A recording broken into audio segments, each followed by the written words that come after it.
Bismillahirrahmanirrahim. Assalamualaikum warahmatullahi wabarakatuh. Nama saya Lailatul Karomah. Di sini saya akan menjelaskan atau menanggapi sebuah penjelasan yang telah dijelaskan oleh Dr. Abdul Wadud LC.MA, di mana beliau dalam pertemuan ke-6 beliau menjelaskan tentang ekonomi 4 sektor atau bisa dikatakan perekonomian terbuka. Dari penjelasan tersebut kita akan mengetahui tentang apa itu perekonomian terbuka atau perekonomian 4 sektor, serta mengetahui konsekuensi dari perekonomian terbuka atau perekonomian 4 sektor, siklus aliran pendapatan, komponen pengeluaran agregat, dan faktor-faktor penentuan ekspor dan faktor-faktor penentuan impor, serta kita akan mengetahui keseimbangan perekonomian terbuka. Yang pertama, saya akan menanggapi tentang penjelasan ekonomi 4 sektor atau perekonomian terbuka.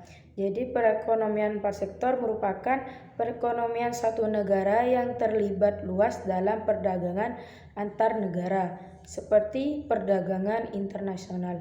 Jadi dalam 4 sektor ini, sebuah negara akan mendapatkan tingkat yang lebih maju karena perdagangan yang dilakukan itu berupa perdagangan internasional. Jadi dalam perekonomian 4 sektor ini akan terkait juga dengan perekonomian luar negeri. Berikut tentang konsekuensi dari perekonomian terbuka atau perekonomian 4 sektor. Jadi dari segi ekonomi makro, ekonomi terbuka memiliki pasar keempat dalam proses perekonomian, yaitu pasar luar negeri. Sedangkan dalam perekonomian 2 sektor sebelumnya telah dijelaskan bahwa perekonomian 2 sektor itu hanya terdiri dari rumah tangga dan produsen. Berikutnya yaitu tentang ekonomi 3 sektor. Pada penjelasan sebelumnya telah dijelaskan bahwa perekonomian 3 sektor itu berupa dengan rumah tangga, produksi, negara. Sedangkan dalam perekonomian 4 sektor ini kita akan mendapatkan satu unsur lagi. Yang pertama yaitu rumah tangga, yang kedua produksi, yang ketiga negara, dan yang keempat yaitu luar negara atau luar negeri. Dalam konsekuensi dari perekonomian terbuka ini ada 3 konsep. Yang pertama yaitu permintaan negara atau permintaan negara di pasar barang. Seperti permintaan di pasar barang itu akan bertambah saat terjadi perekonomian terbuka atau perekonomian 4 sektor. Yang konsep yang kedua yaitu jumlah uang yang beredar dari pasar barang, serta yang nomor 3 yaitu harga barang atau jasa. Jadi harga barang atau jasa ini ketika berada di ekonomi 4 sektor atau perekonomian terbuka, ini akan mengalami naik atau mengalami penurunan harga. Berikutnya yaitu siklus aliran pendapatan. Dari siklus aliran pendapatan ini terdapat 4 unsur. Jadi dalam 4 unsur tersebut memiliki sifat keterkaitan atau saling berkaitan satu sama lain. 4 unsur tersebut terdiri dari perusahaan, pemerintah, rumah tangga, dan luar negeri, di mana perusahaan tersebut merupakan produksi, sedangkan pemerintah yaitu pengatur, rumah tangga menjadi konsumen, dan luar negeri bisa menjadi si peekspor dan si peimpor, atau bisa timbal balik. Berikutnya tentang komponen pengeluaran agregat. Jadi dalam perekonomian 4 sektor ini terdapat komponen pengeluaran agregat. Yang pertama yaitu konsumsi rumah tangga atas barang-barang yang dihasilkan. Yang kedua yaitu investasi perusahaan, seperti untuk bangun gedung, operasi, dan lain-lain. Jadi dalam investasi perusahaan ini akan adanya seperti membangun gedung, biaya operasional, dan lain-lain. Yang ketiga yaitu pengeluaran pemerintah atas barang dan jasa yang diperoleh dalam negeri. Yang berikutnya yaitu ekspor dan impor. Sehingga bisa dirumuskan sebagai AE, di mana AE ini memiliki pengertian yaitu keseimbangan sama dengan C besar, DN ditambah I ditambah G ditambah buka kurung X dikurangi M tutup kurung. Di mana AE ini diartikan sebagai keseimbangan, sedangkan CDN merupakan konsumsi rumah tangga atas barang-barang yang dihasilkan, dan ditambah I ditambah G, di mana G ini dalam negeri, ditambah X impor dan M ekspor dan M impor. Berikutnya tentang faktor penentuan ekspor. Jadi dalam melakukan ekspor itu ada beberapa faktor. Yang pertama yaitu apabila barang tersebut diperlukan negara lain dan mereka tidak dapat memproduksi barang tersebut. Jadi ekspor itu akan berjalan apabila barang yang ingin diekspor itu diperlukan oleh negara lain dan mereka tidak dapat memproduksi barang tersebut. Berikutnya yang nomor 2 yaitu mutu barang. Yang ketiga, cita rasa masyarakat luar negeri terhadap barang yang diekspor. Yang keempat, kemajuan teknologi dan ekonomi negara. Berikutnya yaitu tentang faktor penentuan impor. Jadi dalam impor itu juga ada faktor yang mengakibatkan adanya impor. Yang pertama yaitu tingkat pendapatan negara. Semakin bertambah pendapatan negara, maka semakin mengimpor barang-barang yang sesuai dengan pendapatan yang ada di dalam negara tersebut. Yang kedua yaitu inflasi dalam negara. Yang ketiga, kemampuan suatu negeri untuk membuat barang. Yang keempat, cita rasa konsumen. Berikutnya tentang keseimbangan perekonomian terbuka.